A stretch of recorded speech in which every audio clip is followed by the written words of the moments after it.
আমি তো নামাজ পড়ছি সেজদাটা করার জন্যই, যে আমার মাবুদকে সেজদা করব, আমার মনের কথা বলবো, কিছু না পারি, আরবি এক হরফ না পারি, সেজদা দিয়ে পড়ে থাকবো।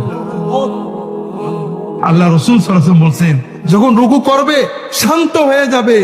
তুমি তো রুকু করতে আসো, আমরা আল্লাহর সামনে নত হয়ে নিজের দাসত্ব প্রকাশের জন্যই তো নামাজে দাঁড়াইছি।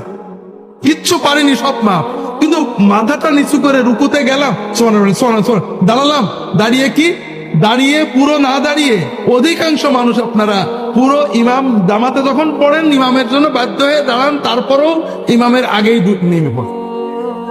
আর যখন একা পড়ে সুন্নত, হাই হাই কি পোড়া কপাল, রুকুতে সামি আল্লাহু লিমান হামিদা কি করে বলে জানি না, এইটুকুটাই সেজদা চিনবে। সেজদা আল্লাহু আকবার, সুবহানাল্লাহ সুবহানাল্লাহ সুবহানাল্লাহ, আল্লাহু আকবার আল্লাহু আকবার, মানে একেবারে সোজা হয়ে বসেন।